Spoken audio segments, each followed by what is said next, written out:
Romains 1, 18. Il est écrit, la colère de Dieu s'est révélée du ciel contre toute impiété et toute injustice des hommes qui retiennent injustement la vérité captive. Car ce qu'on peut connaître de Dieu est manifeste pour eux, Dieu le leur ayant fait connaître. En effet, les perfections invisibles de Dieu, sa puissance éternelle et sa divinité se voient comme à l'œil nu depuis la création du monde, quand on les considère dans ses ouvrages. La Bible déclare que tout ce que nous voyons sur cette terre, les choses visibles et les choses invisibles, sont l'œuvre des mains de Dieu. Malgré toutes ces perfections, les gens maintiennent la vérité captive. Il dit, ils sont donc inexcusables. La Bible déclare qu'ils sont donc inexcusables. Parce que tout ce que Dieu a fait, même si tu ne vois pas Dieu, regarde l'œuvre de ses mains. Regarde la mer, regarde le soleil, regarde le monde, regarde le souffle de vie qu'il t'a donné. Tu manges, tu dors, tu respires. Tu as des choses que toi-même, tu n'as pas le temps. Tu ne peux même pas expliquer. Même les scientifiques ne peuvent pas expliquer. Les savants ne peuvent pas expliquer. Ce sont des choses que tu dois comprendre, qu'il y a un Dieu. Et la Bible déclare que, car ayant connu Dieu, ils ne l'ont point glorifié comme Dieu et ne lui ont point rendu grâce. Mais ils se sont égarés dans leurs pensées et leur cœur sans intelligence a été plongé dans les ténèbres. Vous voyez, Dieu est là. Malgré tout ce que Dieu a fait, ils ne l'ont point glorifié. Si vous ne glorifiez pas Dieu, le diable, vous allez glorifier le diable. Les gens glorifient le diable dans le péché. Et aujourd'hui, le coronavirus est tellement que le nom de Jésus se prononce moins. Le coronavirus, plusieurs personnes ont prononcé dans ce monde, plus de 1 milliard de fois. Combien de fois nous avons prononcé le nom de Jésus? Aujourd'hui, c'est le nom du coronavirus qui est au-dessus de Jésus. C'est les chrétiens qui crient Jésus. Jésus, même nous les chrétiens, nous parlons de ce fléau. Nous parlons de cette pandémie. Ce virus-là, chaque jour, on prononce ce nom. Chaque jour, on parle de ce nom. Combien de fois nous prononçons le nom de Jésus partout, par jour? Combien de fois nous parlons de Jésus? Nous annonçons le nom du Dieu créateur. Vous voyez, et Satan en train de se réjouir. Satan en train de se réjouir en prononçant chaque jour coronavirus, coronavirus. Tout le monde parle de ça. Sur les médias, le monde des ténèbres se réjouit. Il dit, voilà, on ne parle plus de leur Jésus. On parle de moi, on parle de ma pandémie. Jésus, son nom sera glorifié. C'est pourquoi je dis aux chrétiens, en écoutant ce message, prononçons Jésus. Tu peux dire, mais Corona vaincu. Corona vaincu au nom de Jésus. Parce que quand on dit coronavirus, tu donnes gloire à Satan. On le dit, c'est vrai. Mais tu peux dire Corona, en tant que chrétien, dis Corona vaincu dans le sang de Jésus. Corona vaincu, Satan sera refroidi. Alléluia. Donc, bien aimé, nous continuons qui dit, se vantant des sages, ils sont devenus fous. Et ils ont changé la gloire du Dieu incorruptible en image représentant l'homme corruptible, des oiseaux, des quadrupèdes et des reptiles. Vous voyez, voyant toutes ces choses-là, Dieu créateur, il ne veut pas l'adorer, mais il veut adorer des quadrupèdes, il veut adorer des créatures, la créature de Dieu, des reptiles, des bois, des statues. Et la Bible dit, c'est pourquoi Dieu les a livrés à l'impureté selon les convoitises de leur cœur. Ainsi, ils déshonorent eux-mêmes leur propre corps. C'est pourquoi vous voyez, les gens sont nus dans la rue. Parce qu'ils ne veulent pas écouter, ils ne veulent pas suivre Dieu. Ils retiennent la vérité captive. Ils préfèrent adorer les quadrupèdes. Ils préfèrent écouter les saints de ce monde. La Bible déclare que la sainte humaine est une folie devant Dieu. Et toutes ces choses-là, Dieu les a livrées à leur passion. Et eux, ils font ce qu'ils veulent. Dieu dit, tant pis, s'ils veulent ce qu'ils veulent, qu'ils fassent ce qu'ils veulent faire. Et vous voyez, c'est pourquoi les gens sont devenus comme des hommes animaux qui se couchent avec des femmes. Des animaux plutôt. Des femmes se couchent avec des animaux. Et vous voyez la zoophilie partout, l'homosexualité, même dans l'église. Parce que, ayant connu Dieu, ils l'ont point glorifié. Eux qui ont changé la vérité de Dieu en mensonge et qui ont adoré et servi la créature au lieu du Créateur, qui est béni éternellement. Voici les causes, les raisons pour lesquelles nous sommes en train de vivre ce fléau, cette pandémie dans le monde entier. Parce que, ayant connu Dieu, ils l'ont point glorifié. Ils ont préféré servir la créature au lieu du Créateur. Bien-aimés, nous cherchons la solution pour ce virus. Nous cherchons la solution pour cette pandémie. Mais je vous le dis, bien-aimés, cherchons Dieu. Tournons-nous vers lui. C'est lui seul qui est la solution en toutes choses. Tournons-nous vers Jésus-Christ. Verset 26, c'est pourquoi Dieu les a livrés à des passions infâmes, car leurs femmes ont changé l'usage naturel en celui qui est contre nature. Des choses contre nature. Il y a des hommes qui se disent que en leur peau, Dieu les a créés avec des barbes. Non, tout que non, c'est pas normal, que eux, ils se sentent mieux dans la peau d'une femme. Et ces hommes-là vont aller enlever leur sexe, font la chirurgie pour créer à la place du pénis le sexe de femme. Vous comprenez? C'est ça, Dieu les a livrés à leur passion. Les femmes aussi se disent qu'elles vont devenir des hommes. Et vous voyez ces choses-là, un désordre total. Ce qui amène la pandémie dans ce siècle-là. Nous lisons. Et de même, les hommes abandonnent l'usage naturel de la femme, se sont enflammés dans leurs désirs les uns pour les autres, commettant homme avec homme des choses infâmes, recevant eux-mêmes le salaire que mérite leur égarement. Voici le salaire que mérite l'égarement, la pandémie de ce siècle. La pandémie de ce siècle, c'est le salaire de leur égarement. Beaucoup sont morts, vont partir à l'enfer.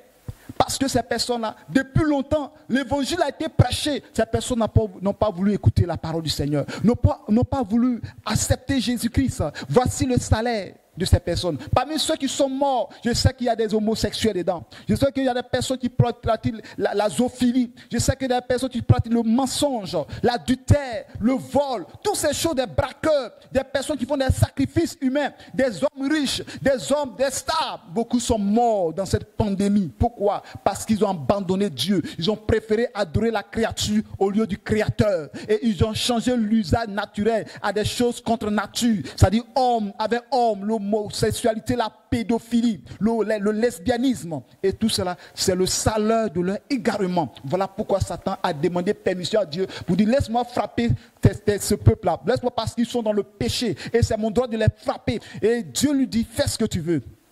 Mais il y a une limite. Et on prend la parole. Comme ils ne se sont pas souciés de connaître Dieu, Dieu les a livrés à leur sens reprouvé pour commettre des choses indignes. Étant remplis de toute espèce d'injustice, de méchanceté, de cupidité, de malice. Vous voyez aujourd'hui, dans cette pandémie, il y a des personnes, il y a des gouvernements qui sont riches, mais laissent les gens mourir. Il y a des personnes qui sont là, qui ne peuvent pas aider. La méchanceté passive. Vous voyez la cupidité, l'amour d'argent. Et les personnes même dans nos nations, les gens sont en train d'augmenter le prix des gels. Vous êtes en train d'augmenter le prix des cache-nez. Vous voyez la méchanceté, au lieu de diminuer pour sauver des vies, c'est là on fait flamber le prix. C'est la méchanceté, l'injustice des hommes. Et toutes ces choses, ce sont des malédictions qui s'abattent sur la nation, sur les nations. Que Dieu nous fortifie et qu'il nous bénisse. Il dit de mal plein d'envie, de meurtre, de querelles, de ruses, de malignité. Verset 30 de Romains chapitre 1. Rapporteur, médisant, impie, arrogant, hautain, fanfaron, ingénieux au mal, rebelle à leurs parents, dépourvu d'intelligence, de loyauté, d'affection naturelle, de miséricorde, et bien, qui connaissent le jugement de Dieu, déclarant dignes de mort ceux qui commettent de telles choses. Non seulement ils les font, mais encore ils approuvent ceux qui les font. Les gens commettent la pédophilie. Les gens sont des pédés. Ils approuvent les pédés. Vous voyez ces présidents, ces ministres, ces stars qui sont des homosexuels et qui approuvent ceux qui le font. Ils se connaissent. Ils s'encouragent entre eux. La Bible déclare qu'ils ont le salaire de leur égarement. Vous devez comprendre toutes ces choses. Donc aujourd'hui, nous ne pouvons pas nous laisser distraire en disant que oui, le coronavirus c'est Dieu qui est en train de juger. Dieu, c'est vrai, Dieu juge, mais Dieu ne juge pas comme ça. Ce sont des signes de la fin des temps. Dieu, le jugement de Dieu est terrible. Si c'est Dieu qui jugeait ça, c'est encore plus terrible que ça. Dieu a laissé Satan pour frapper un peu, pour caresser un peu le monde, pour que le monde sache qu'il y a un Dieu. Mais Dieu a une limite, a donné une limite à Satan. Nous continuons pour que vous puissiez comprendre toutes ces choses. L'adoration des faux dieux. Et vous devez comprendre toutes ces choses, ça amène la pandémie. Aujourd'hui, vous allez voir, je viens de parler de la magie. Même dans l'église, il y a la magie. Il y a les faux miracles dans les églises. Vous voyez ces choses-là, les gens croient avoir la puissance de Dieu, la distraction. Le Seigneur permet que la pandémie arrive. Vous voyez, le Seigneur, par son serviteur, peut lever la main pour arrêter un fléau. Élie a prié, il y a eu la famine pendant 3 ans et demi. Le même Élie a prié, la famine s'est arrêtée. Alléluia. Donc, bien aimé, le Seigneur est capable, par son serviteur, pour arrêter ce fléau-là. David a dit, non pas à nous, Éternel, non pas à nous, mais à ton nom donne gloire, à cause de la bonté, à cause de ta fidélité. Vous voyez aujourd'hui, le culte de la personnalité, c'est l'orgueil, c'est nous on voit, on ne voit plus Jésus. C'est ce que nous devons éviter. Toutes ces choses permettent à Satan d'avoir accès, d'avoir autorisation de nous toucher. Et nous continuons et nous allons voir aussi qu'aujourd'hui il y a des choses que nous parlons, les gens parlent de religion, non, vous êtes en train de juger, non. La statue, ce sont des choses que je vais en toucher aussi. Quand des hommes vont aller adorer des statues, des images, des photos même des pasteurs, des photos même de papes, des photos, des images, des personnes décédées, et en priant pour dire que ce sont des saints. Notre Dieu n'est pas un Dieu des morts. Et c'est pour cela que Satan a eu l'occasion de frapper. Et vous voyez, Paul a dit aux Éphésiens, vous adorez un Dieu inconnu, un Dieu inconnu, un Dieu que vous ne connaissez pas. Acte 17, verset 23, je lis. Car en parcourant votre ville et en considérant les objets de votre dévotion, j'ai même découvert un autel avec une inscription à un Dieu inconnu. Ce que vous révérez sans le connaître, c'est ce que je vous annonce. Paul était à Éphèse. Et lorsque Paul arrivait à Éphèse, il trouve les Éphésiens qui ont fait un autel, une statue, ils étaient en train d'adorer. Et dans leur conscience, ils sont en train d'adorer le Dieu créateur. Paul dit non. Le Dieu créateur que vous pensez en train d'adorer en passant sur ces statues-là, c'est de lui que je vous annonce, Jésus-Christ de Nazareth. Celui qui est mort à la croix, qui est ressuscité. Lui qui est le chemin, la vérité et la vie. Et vous avez fait des statues, un autel. Croyant que ce statut va vous donner la vie, va vous donner la solution. C'est ce que beaucoup de religions font. Ils adorent des statues, mais dans leur conscience, ils pensent qu'ils adorent le Dieu créateur. Ils adorent des montagnes, ils pensent qu'ils adorent le Dieu créateur. En faisant des images dans des églises, dans des temples, en se prosternant devant des statues, en se prosternant devant des images, dans leur conscience, ils se disent qu'ils adorent Dieu. Dans leur conscience, ils se disent que nous avons le même Dieu, le Dieu créateur. Quand vous voyez de l'autre côté, les gens qui se tournent à l'est pour adorer leur Dieu, ils pensent qu'ils adorent, nous avons tous le même Dieu. Mais le Dieu que nous adorons, c'est Jésus-Christ de Nazareth. C'est lui seul qui peut nous donner la vie. Et Paul a dit à ces personnes, vous pensez adorer le vrai Dieu. Vous pensez dans votre conscience adorer le vrai Dieu. Mais je vais vous montrer le vrai Dieu. C'est celui que je vous ai annoncé, Jésus-Christ, mort, ressuscité d'entre les morts. C'est ainsi que beaucoup ont abandonné leur Dieu inconnu. Et ils ont suivi les conseils de Paul. Et Paul va aller encore plus loin. Paul va leur dire que vous savez ce que vous faites. Ce que vous faites, ce sont des œuvres diaboliques. Et vous ne savez pas que ce que vous faites, c'est une industrie des hommes. Les gens qui fabriquent des statues, c'est leur entreprise. Les gens qui font ces choses, c'est leur entreprise. Les gens qui font ces choses, c'est leur business. Et ils ont mis la couverture de l'église. Et quand vous allez voir, Paul va expliquer quelque chose si intéressant que nous avons lu tout à l'heure. Dans Actes chapitre 17, verset 29. Actes 17, verset 29. Ainsi donc, étant la race de Dieu, nous ne devons pas croire que la divinité soit semblable à de l'or, à de l'argent, à de la pierre sculptée par l'art et l'industrie de l'homme. Vous voyez, les gens croient adorer Dieu, mais leur objectif c'est l'argent. Leur objectif c'est de l'or. Leur objectif c'est la richesse. Et ils s'adressent à ceux aussi qui achètent des pierres que les gens fabriquent de leurs propres mains pour adorer. Ils disent que la divinité n'est pas semblable à des pierres sculptées. Et ce que je tiens à vous annoncer, c'est une industrie des hommes. C'est une entreprise. C'est une grande société que vous voyez. Et nous allons voir encore plus loin comment Paul a démasqué l'œuvre de ces personnes-là. Lorsque nous lisons dans l'Acte 19, verset 24, un homme, Démétrius, orfèvre, fabricant des temples de Diane en argent, et procurait à ses ouvriers un gain considérable. Alléluia. Vous voyez Démétrius. Démétrius était un orfèvre.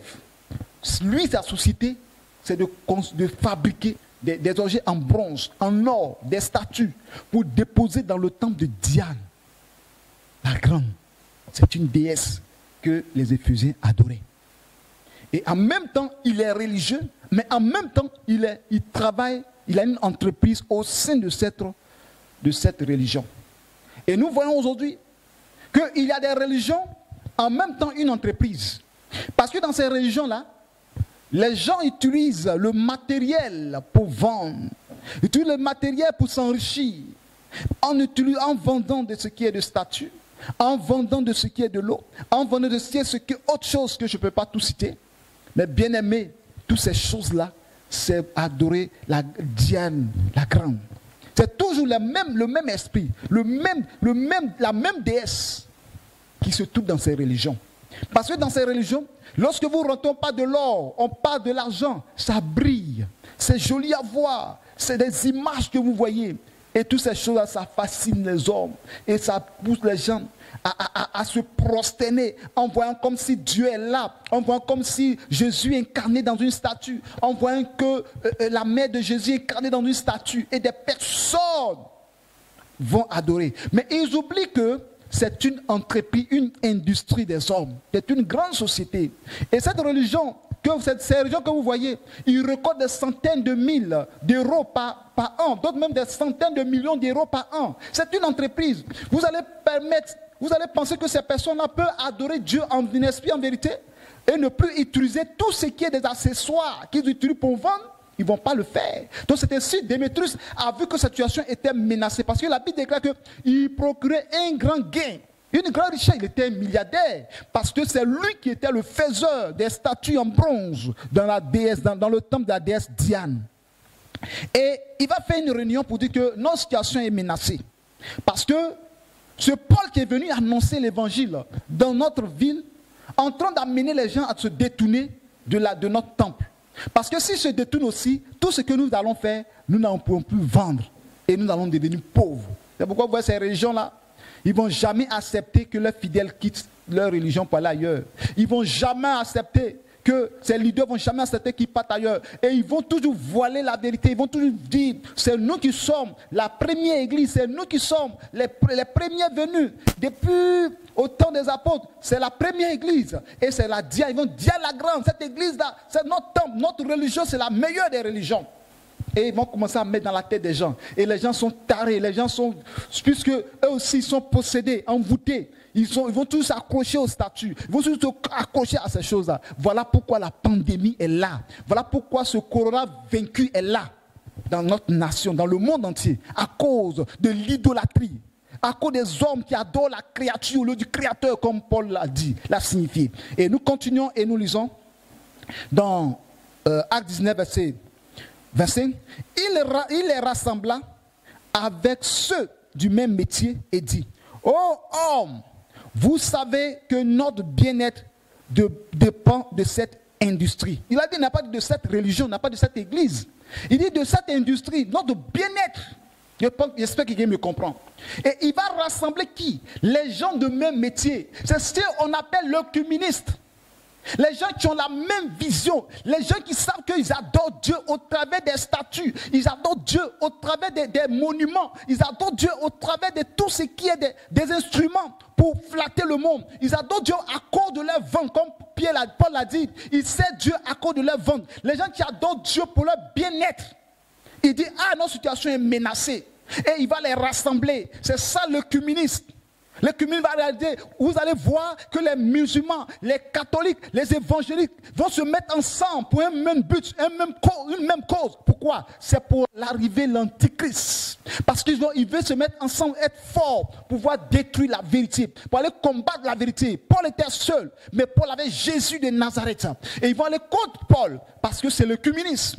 Ils vont s'entendre, ils vont se dire effectivement, oui, nous sommes évangéliques, mais c'est que l'autre dit, si on se met ensemble, nous allons le détruire. Nous sommes musulmans, si on se met ensemble, nous allons les avoir. Nous sommes pentecôtistes, si on se met ensemble, nous allons les avoir. C'est pourquoi nous sommes dans le temps, ce n'est pas le temps de se mettre à se combattre, c'est le temps de chercher la vérité. Parce qu'on veut ou on ne veut pas, les gens vont se mettre ensemble pour combattre pour une même cause. C'est pourquoi vous voyez aujourd'hui, la Chine est venue en Italie pour pouvoir faire quoi? Pour pouvoir soutenir l'Italie. Et la Russie aussi est venue avec ses engins pour pouvoir soutenir l'Italie. Et lorsque une guerre va éclater, ceux qui sont soutenus vont se mettre ensemble pour dire, ah, quand j'étais dans les problèmes, tu m'as soutenu. Donc quand il y a la guerre, ils sont en train de se chercher des alliés. Ouvrez les yeux. Église, ouvre tes yeux, Église. Ils sont en train de se chercher des alliés. L'Antichrist arrive. L'Antichrist arrive. Le gouvernement mondial est en train de se mettre en place parce qu'ils vont se mettre ensemble. Comme Démétrius a dit, Il rassembla avec ceux du même métier. Il va rassembler les gens qui ont le même Dieu, Satan, qui ont le même objectif, l'argent, qui ont les mêmes buts, chercher, vivre, prêcher le péché. Sinon, qui ont le même but, aller chercher, commettre l'adultère, qui pour eux ce n'est pas un péché. Dans les églises où il y a la dépravation sexuelle, la nudité, tout ce qui est des choses qui attirent les hommes, ils vont se mettre ensemble. Ceux qui prennent la vérité seront écartés et combattus. Écoute-moi bien aimé, la pandémie, voilà pourquoi Dieu a laissé frapper. Puisqu'il veut sauver leur église, il veut sauver leur industrie. Ils n'ont pas parlé d'abord de Diane, mais il veut sauver leur honneur, il veut sauver leur richesse, il veut sauver. Vous voyez le monde entier, les gens sont en train de sauver. Vous lisez sur les internets, vous écoutez les messages, vous allez voir que les 10 premiers multimilliardaires, et chaque année, chacun va être à la tête. Des milliards, des milliards. Il y a des milliardaires, leur richesse peut payer des fonctionnaires dans un pays. Mais cet argent, il n'utilise que chercher le nom. L'honneur, c'est la Démétrius.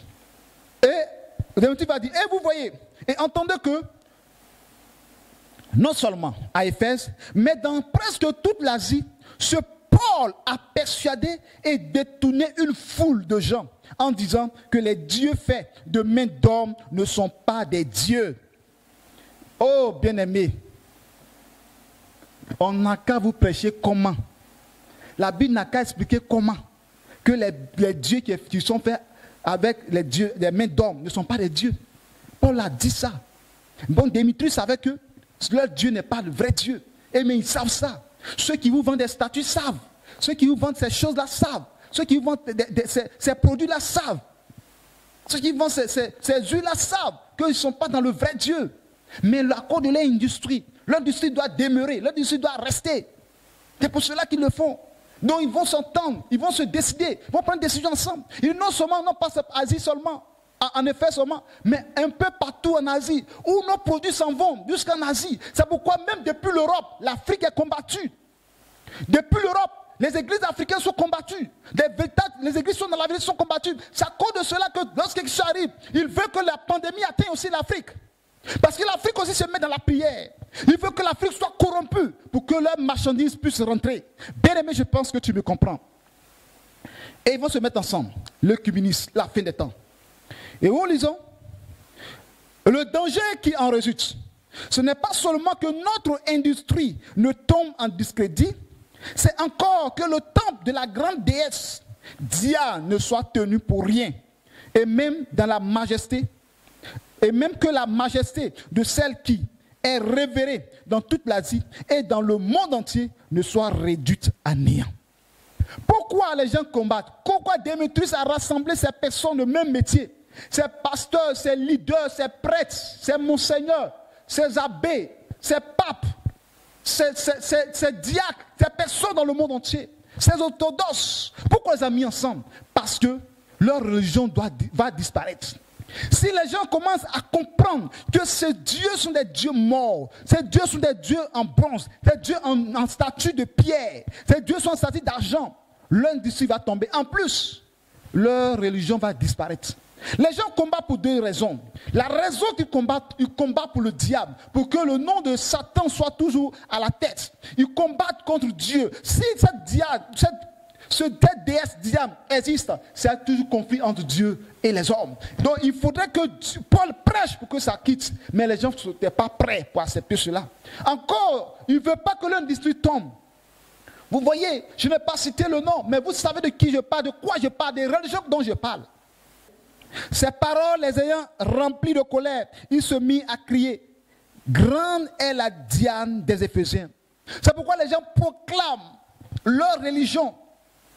Ils proclament leur religion. Quand tu vas dire, moi je suis né tant, je vais mourir tant. Aujourd'hui, c'est notre religion, c'est nous qui sommes les premières églises.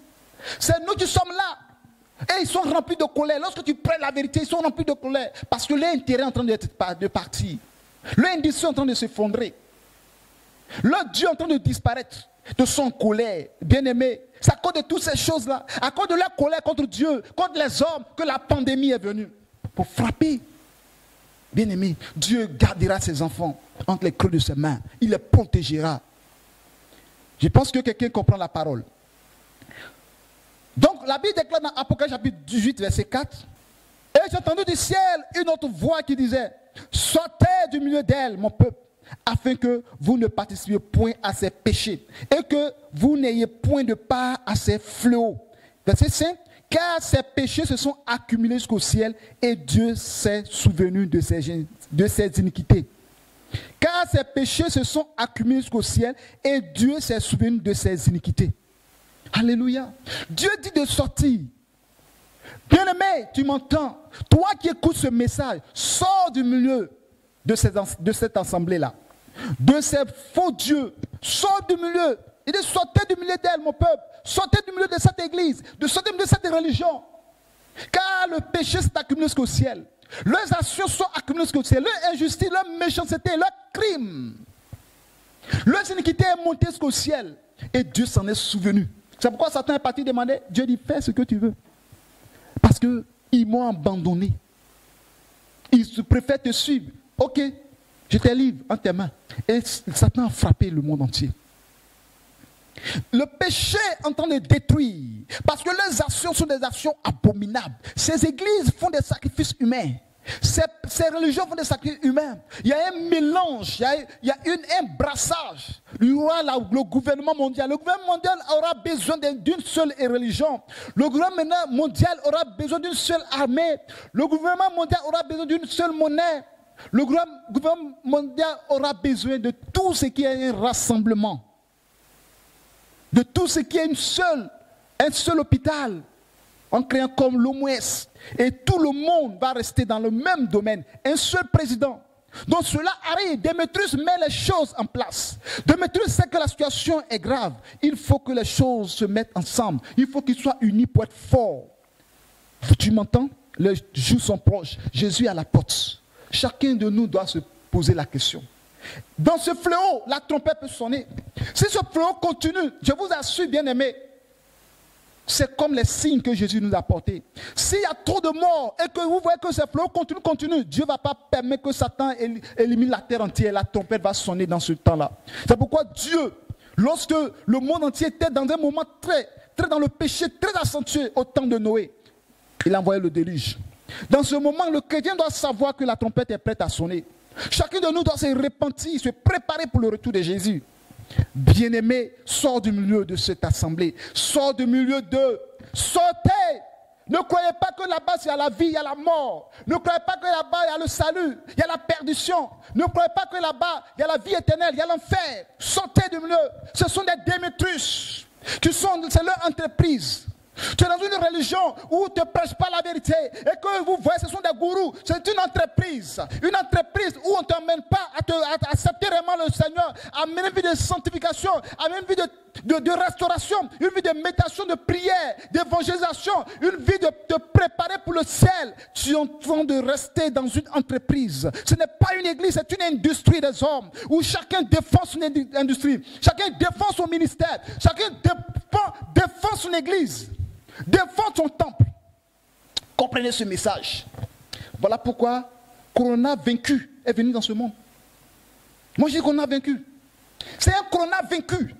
Parce qu'on dit coronavirus, ça donne gloire à Satan. Corona vaincu, c'est vaincu au nom de Jésus-Christ de Nazareth.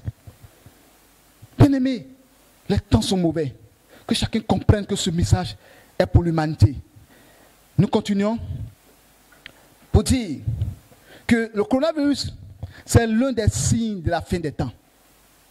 Bien aimé, le chrétien doit se réjouir de ce fléau pour amener un réveil. Cela a suscité un réveil dans la vie du corps de Christ. Satan croyant qu'en faisant ces choses, ça va éteindre l'église. Ça a suscité un petit réveil. Les yeux de beaucoup sont ouverts. Les écarts sont tombés des yeux. Les gens commencent à se ressaisir, à penser du retour de Jésus. Et vous voyez, ce signe est aussi annonciateur de l'antichrist qui va s'installer. Vous voyez, lorsque les gens viennent pour voir si tu as une fièvre élevée, pour pouvoir détecter le corona vaincu, ils mettent, pour prendre ta température, il met l'appareil sur ton front. C'est comme ça le signe qui va marquer le signe de la bête. Lorsqu'on met sur ton front, pourquoi ne pas mettre sur le corps ou dans les aisselles où on mettait les thermomètres, mais sur le front, c'est le signe de la marque du diable. Et parfois, on prend des lasers, on met sur la main. Vous voyez, ce sont des choses qui sont visibles. Ouvrez vos yeux. Satan est là. Le monde entier court vers sa fin. Nous devons nous repentir, nous devons nous ressaisir. Le coronavirus est un avertissement que Dieu donne aux chrétiens et aux non-chrétiens. Ceux même qui n'ont pas connu Christ, beaucoup de personnes, leurs yeux sont en train de s'ouvrir. Ils sont en train de comprendre que la vie d'un homme dépend de Dieu. Le souffle de vie est entre les mains du Seigneur. Le Seigneur peut ôter la vie d'un moment à l'autre. Sans Dieu, nous ne sommes rien. Satan peut renverser le monde entier en un clin d'œil. Il peut renverser le monde entier par des tremblements de terre et détruire plus de personnes à la fois. Vous devez comprendre que c'est un avertissement. Un avertissement comme au temps de Noé. Noé annonçait le déluge. Lorsqu'il passait, il parlait, les gens pensaient que c'était de l'amusement. Les gens se moquaient de lui. Comme un vieillard comme ça, tu es en train de faire un bateau et puis tu penses que ce bateau-là, tout le monde d'ailleurs, tout le monde ne peut pas rentrer dedans. Et même si tout le monde pouvait rentrer dedans, la mer est loin. Comment le bateau peut arriver jusqu'à la mer? Qui peut pousser? Qui peut transporter? Mais le gars là, c'est un fou. Il devient fou, c'est Noé. Mais Noé croyait que Dieu est capable de tout changer. Et lorsque le déluge est venu, 8 personnes ont été sauvées. Bien aimé, la trompette va bientôt sonner. C'est pourquoi cette pandémie qui est arrivée, nous devons comprendre que le Seigneur donne un avertissement à son peuple, aux chrétiens, premièrement, et aux non-chrétiens, pour dire que venez à la maison, venez rentrer dans l'âge, parce que le temps de la fin est proche. Il faut que tu rentres dans l'âge. Il faut que tu deviennes chrétien. Il faut que tu acceptes Jésus. Parce que ce qui arrive est mauvais. Si tu meurs sans Christ dans cette pandémie, tu vas aller en enfer. Accepte Jésus pour que ton âme soit sauvée. Même si tu l'acceptes et que tu meurs par cette pandémie, tu vas te réjouir dans le ciel pour l'éternité. Il y a la mort, il y a des morts qui glorifient le nom du Seigneur. C'est le temps de la fin qui est arrivé. Dieu est en train de faire ces choses, mais que les yeux s'ouvrent, que chacun de nous se repense, chacun de nous se ressaisisse, quand la trompette est prête à sonner. À chaque moment, à chaque instant, tu dois te dire, est-ce que la trompette ne va pas sonner tout à l'heure, ou dans 2 jours, ou cette nuit même? Est-ce que lorsque je vais dormir, est-ce que la trompette ne va pas sonner? C'est pourquoi tous les chrétiens qui sont morts spirituellement, réveillez-vous. Prenez courage, parce qu'en tant que pasteur, il arrive parfois dans nos vies que nous mourons spirituellement. La vie de prière, on ne peut plus. Méditation, on ne peut plus. Mais c'est le moment qui arrive que chacun de nous se lève. Que chacune se lève, bien aimé, car la fin est proche. Notre cité n'est pas sur cette terre. Notre cité est dans le royaume des cieux. C'est pourquoi quelqu'un doit comprendre que dans ce moment, nous devons penser à la repentance. Parce que tu ne sais pas ce qui peut arriver. Nous lisons dans le livre de Actes chapitre 17 à partir de verset 30, il est écrit que Dieu, sans tenir compte des temps d'ignorance, annonce maintenant à tous les hommes en tout lieu qu'ils ont à se repentir.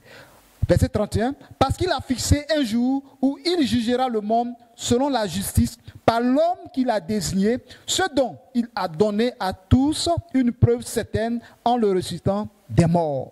Alléluia. Dieu nous dit qu'à tout moment, à chaque instant, nous devons nous repentir. Parce qu'il a fixé un temps où il va juger le monde.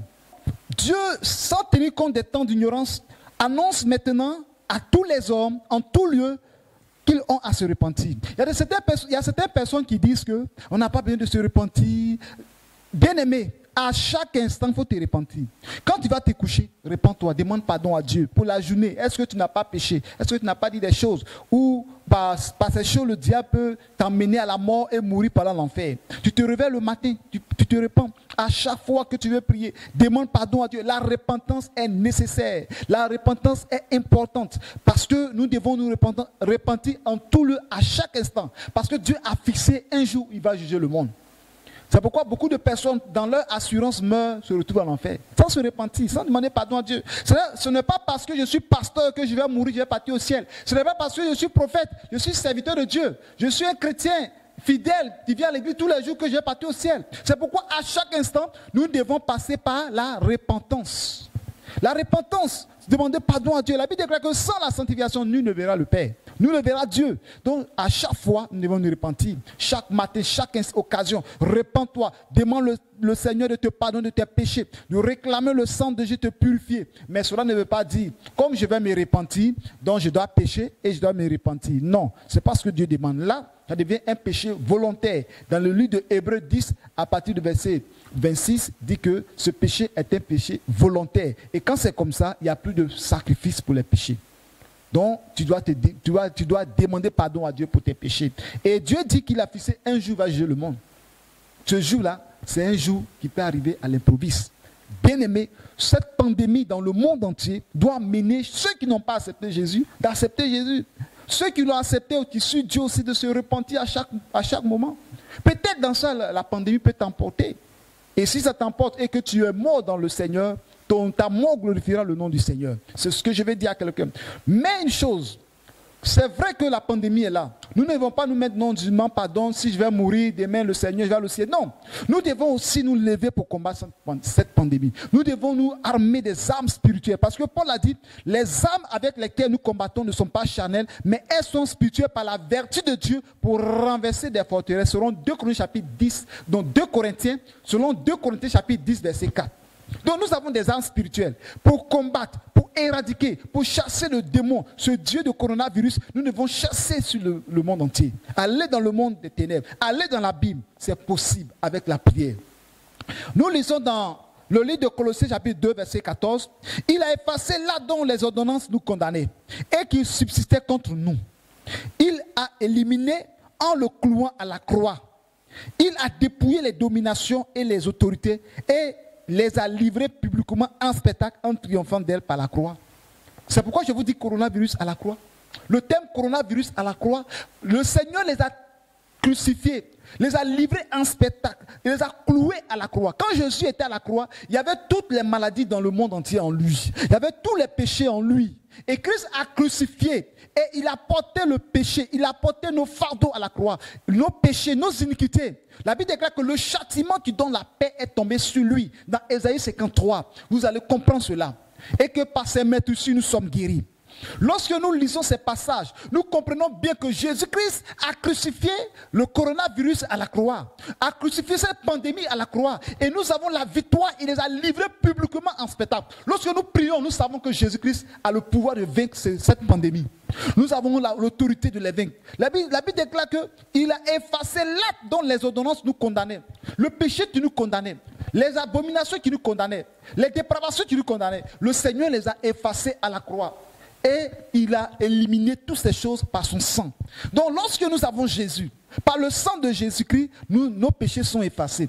Par le sang de Jésus-Christ, nos péchés sont effacés. Nous sommes purifiés par le sang de Jésus-Christ. Nous sommes des personnes la Bible déclare que nous sommes une nouvelle créature. La Bible déclare que nous devenons une nouvelle créature. C'est pourquoi la Bible dit, Paul dit, lorsque quelqu'un est en Christ, il devient une nouvelle créature. Voici les choses anciennes sont passées, toutes choses sont devenues nouvelles. Ésaïe chapitre 1, à partir du verset 18.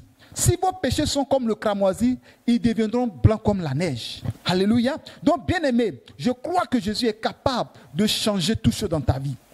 Jésus est capable de changer tout ce dans ta vie, de te purifier, de te justifier.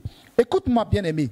Le coronavirus, cette maladie, cette pandémie, qui est en train de ravager des vies, qui est en train d'apporter des personnes, il y a une chose qui peut stopper, c'est le sang de Jésus. La Bible déclare dans Zacharie chapitre 9, verset 11, « À cause de ton sang d'alliance, je délivrerai tes captifs dans la force où il n'y a point d'eau. » Vous comprenez? Donc, aujourd'hui, là, la pandémie a pris certaines personnes qui sont devenues des captives dans les hôpitaux, captives dans les maisons.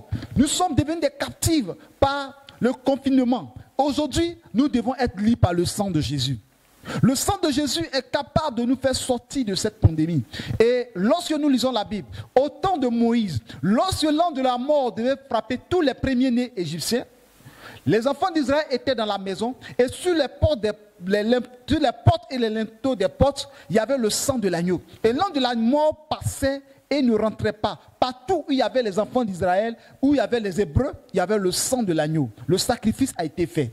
Et l'ange de la mort a traversé tous les Juifs et est parti chez les Égyptiens et a frappé tous les premiers-nés. Même le premier-né de Pharaon est mort. Cette pandémie ne doit pas rentrer dans ta maison à cause du sang de Jésus. Cette pandémie ne doit pas rentrer dans ta vie à cause du sang de Jésus. Même si cette maladie est là dans ta vie, le sang de Jésus-Christ a coulé pour que nous soyons guéris. Parce que la Bible déclare que par ces maîtresses, nous sommes guéris. Mais je prophétise et je déclare dans la nation, dans notre nation, sur notre nation, le sang de Jésus. Dans la nation africaine, dans toutes les nations africaines, que le sang de Jésus coule sur ces nations. Et un peu partout dans le monde entier, sur les autres continents, que le sang de Jésus-Christ se couvre. C'est pourquoi tous les chrétiens doivent proclamer le sang de Jésus-Christ. Proclamer à chaque instant, chaque jour, chaque minute, le sang de Jésus-Christ. Une fois que nous proclamons ce sang-là, le pouvoir du coronavirus sera anéanti. Le pouvoir du coronavirus sera détruit. Parce que la Bible déclare que dans Apocalypse chapitre 12, verset 11, ils l'ont vaincu à cause du sang de l'agneau, à cause de la parole de leur témoignage. Ils n'ont pas aimé leur vie jusqu'à craindre la mort. Donc depuis le ciel, Satan a été vaincu par le sang de Jésus, par la parole de Dieu, par la parole puissante, par le témoin des anges. Et lorsqu'il proclamait le témoin de Dieu, Satan a été vaincu. Coronavirus, je te le donne au nom de Jésus, de libérer la nation, de libérer des vies, de libérer les hôpitaux, de libérer les maisons, et qui va où tu es quitté, tu retournes dans l'abîme avec tous ces démons, avec toute ta puissance, tu vas au nom puissant de Jésus-Christ. Bien-aimé, qu'on a vu à la croix, bien-aimé, lorsque nous lisons la Bible dans le livre de Nombres chapitre 21, nous voyons bien que lorsque les enfants d'Israël ont commencé à murmurer contre Dieu et Moïse, Dieu a envoyé des serpents brûlants. Et les serpents qui les mordaient, les gens mouraient. Les gens mouraient, plusieurs personnes mouraient. Mais qu'est-ce qui va se passer? Le peuple, Moïse a demandé pardon à Dieu. Le peuple a commencé à se repentir. Et Dieu dit à Moïse, il faut faire un serpent d'airain et mets-le au poteau. Et quiconque est mordu par un serpent brûlant, un serpent ne regarde plus ce serpent, n'aura plus sa douleur, mais qui regarde le serpent au poteau. Et lorsque celui qui regardera le serpent sera guéri. Nous lisons ça dans Nombres chapitre 21 à partir du verset... j'ai lu à partir du verset 6 pour avoir du temps. Alors l'Éternel envoyait contre le peuple des serpents brûlants. Il mordit le peuple et il mourut beaucoup de gens en Israël. Le peuple vint à Moïse et dit, nous avons péché car nous avons parlé contre l'Éternel et contre toi. Prie l'Éternel afin qu'il éloigne de nous ces serpents. Moïse pria pour le peuple. L'Éternel dit à Moïse, fais-toi un serpent brûlant et place-le sur une perche. Quiconque aura été mordu et le regardera conservera la vie. Moïse fit un serpent d'airain et le plaça sur une perche. Et quiconque avait été mordu par un serpent et regardait le serpent d'airain conservait la vie. Alléluia. Voici l'histoire. Et voici l'histoire. Lorsque Moïse a fait ce serpent, les gens qui étaient mordus par le serpent, les médicaments ne pouvaient pas se sauver, les traitements, même s'il y avait des vaccins, il y a des injections, des sérums, rien ne pouvait faire, rien ne pouvait guérir. Mais Dieu a dit simplement, ne regardez pas à vos pouvoirs, à vos forces, à vos pratiques, à vos médicaments, à tout ce que vous pouvez utiliser pour vous soigner. Mais regardez simplement le serpent d'airain, le serpent en métal. Et les gens qui étaient incrédules, qui voulaient vraiment regarder le serpent, comment faire pour se débarrasser, comment faire pour se soigner, toutes ces personnes étaient mortes. Mais ceux qui ont obéi et ils ont fixé leur regard sur le Seigneur, sur le serpent d'airain, en regardant le serpent d'airain, c'est de porter le regard vers le ciel, de porter le regard vers le Créateur. Ne pas regarder ce qui est en bas, mais nous devons regarder Dieu. Aujourd'hui, cette pandémie de coronavirus, nous ne devons pas plus regarder tout ce qui est comme les gels. Nous ne devons pas regarder tous ces désinfectants. Nous ne devons pas regarder ces cache-nez. Nous ne devons pas regarder tout ce qui est sorti comme chloroquine. C'est vrai. C'est Dieu qui est en train de créer ces choses pour protéger des gens. Mais le plus important, nous ne devons plus fixer nos regards sur tout ce qui pouvait nous sauver des hommes, de la part des hommes, mais nous devons fixer nos regards sur la croix de Jésus. C'est pourquoi ce terme, coronavirus à la croix. Tu ne dois plus regarder la maladie, tu ne dois plus regarder ce virus, mais porte tes regards sur Jésus-Christ qui est mort à la croix et qui est capable de te donner la vie, qui est capable de te sauver, qui est capable de te délivrer. Bien-aimé, ce message doit interpeller quelqu'un pour dire que si cette pandémie est arrivée, c'est vrai que Satan a tué beaucoup de personnes, mais nous devons porter nos regards vers Jésus. Nous devons porter nos regards sur Jésus. Jésus est capable de nous sauver. Il est capable de nous donner la vie. Même à la croix, il a donné la vie éternelle aux brigands. À la croix, il a donné la vie éternelle aux brigands. Jésus-Christ à la croix, tu peux être guéri.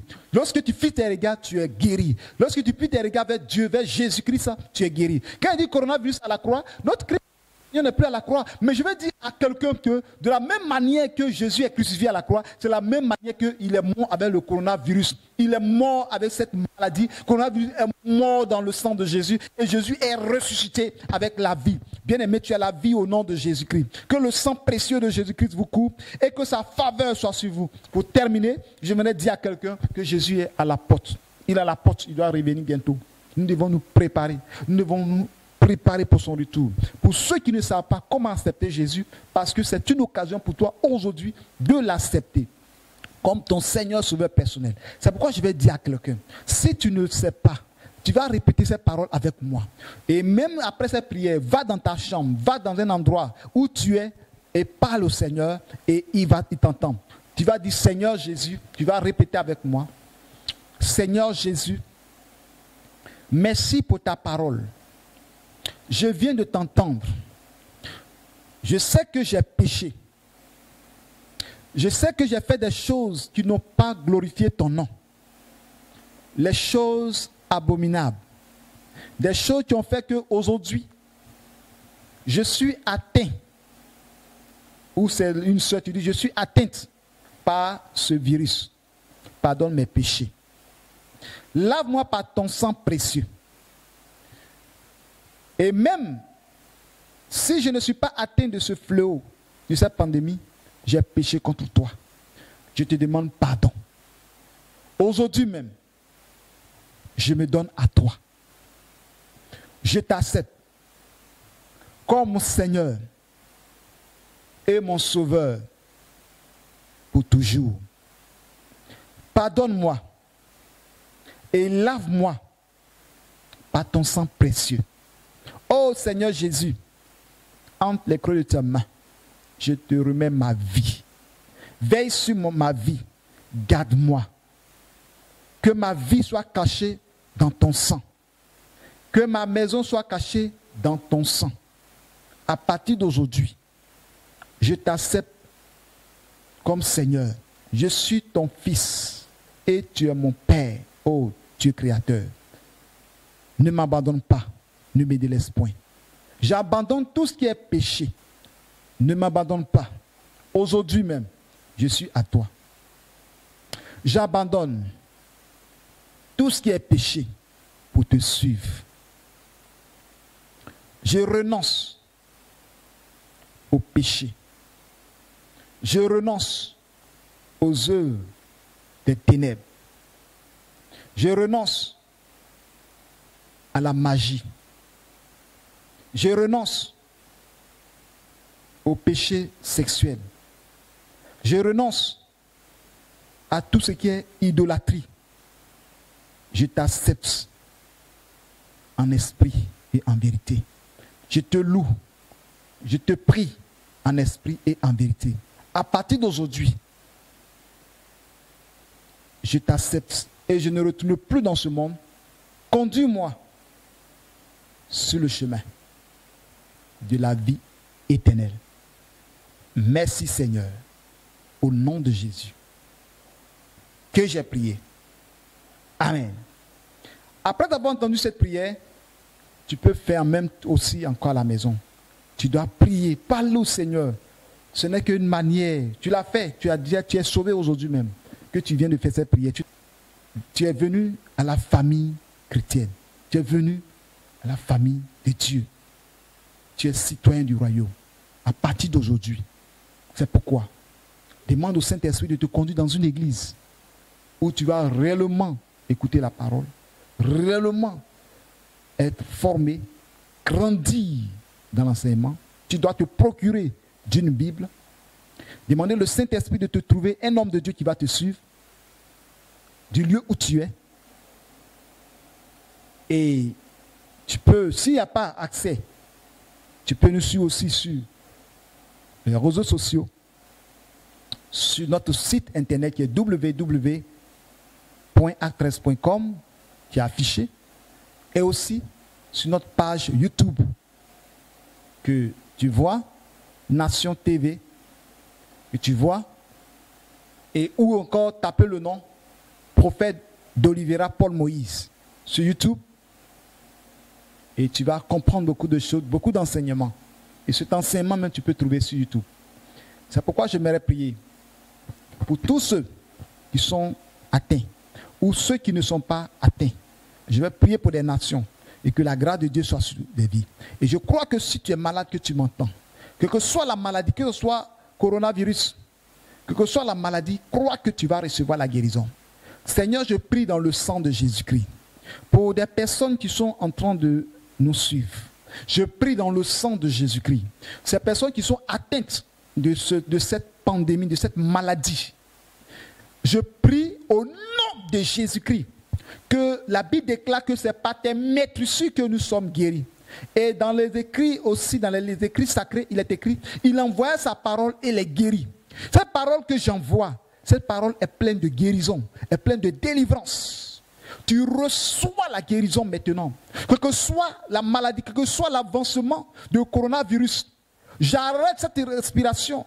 Oh, qui fait que tu es étouffé. Au nom de Jésus-Christ, je stoppe cela. Et que tu respires normalement. Au nom puissant de Jésus-Christ. Toi qui es dans ta maison et tu as peur d'aller à l'hôpital parce que tu sens les symptômes de cette pandémie en toi. Je déclare que tu reçois la guérison à l'instant au nom de Jésus. Le sang de Jésus-Christ vient dans ta maison et le sang de Jésus te guérit. Reçois cette guérison maintenant. Je prie maintenant pour tous ceux qui sont malades dans le monde entier, que la puissance de Dieu guérisse maintenant. Que les anges de la guérison rentrent dans les maisons, rentrent dans les hôpitaux, agissent au travers des infirmiers, des docteurs, des médecins qui sont en place. Que les anges rentrent dans ces nombres-là et fassent des guérisons. Traite des personnes et que les personnes soient guéries au nom de Jésus. Je prie pour des maisons, je prie pour des portes qui sont des cibles de coronavirus. Que tous ces portes du monde entier soient couverts du sang de Jésus-Christ. Lorsque l'esprit arrive, l'esprit de mort arrive, ça prend des portes qui trouvent des anges, qui trouvent le sang de Jésus-Christ, qui trouvent les anges guerriers, qui trouvent l'armée céleste pour les chasser au nom puissant de Jésus-Christ. Je prie pour ma nation, la Côte d'Ivoire. Que le sang de Jésus-Christ protège cette nation, protège des vies, protège des personnes, sans oublier les autres nations de l'Afrique. Où la pauvreté est là, le matériel adéquat pour le traitement. Au nom puissant de Jésus-Christ, à cause de la pauvreté, Seigneur, agis maintenant et guéris-les. Garde-les, notre Dieu, sur tout le territoire, sur tout le continent africain. Tous les pays pauvres ou riches, que Dieu guérisse et Dieu protège. La porte, que les anges gardent la porte de l'Afrique. Et les anges chassent tous ces démons, tous ces esprits qui sont éparpillés en Afrique. Je les chasse au nom de Jésus. Que ce soit au Bénin, je les chasse au nom de Jésus. Que ce soit au Nigeria, je les chasse au nom de Jésus. Au Gabon, au Cameroun, en Afrique du Sud, en Tunisie, au Maroc, en Libye, partout en Afrique, au Burkina Faso, au Mali, partout, qui quittent au nom de Jésus. Au Niger, à la Mauritanie, qui quittent au nom de Jésus. Centrafrique, Congo, Kinshasa, Brazzaville, chasse au nom de Jésus-Christ. Kenya, Éthiopie, tous ces pays, Gambie, Namibie, Zambie, au nom de Jésus-Christ, que tous ces esprits quittent l'Afrique. Même des pays que je n'ai pas cités. Je prie pour l'Europe, je prie pour l'Italie, que le sang de Jésus les couvre, que le démon quitte ce territoire, que l'esprit de mort quitte l'Italie, au nom de Jésus-Christ, qui quitte l'Europe, qui quitte l'Amérique, qui quitte l'Asie, partout, que cet esprit retourne dans l'abîme, au nom puissant de Jésus-Christ de Nazareth. Je te l'ordonne, dans le nom de Jésus-Christ de Nazareth, avec les anges de Dieu, la puissance de Dieu, vous chasse par le vent violent, et vous quittez le monde entier, vous quittez les nations, vous quittez les pays, libérez les nations, esprit de Diane la grande, esprit de coronavirus, démon, je vous chasse. Satan, tu vas avec tes œuvres. Car la Bible déclare les armes avec lesquelles nous combattons ne sont pas charnelles, mais sont spirituelles par la vertu de Dieu pour renverser des forteresses. Au nom de Jésus. Amen.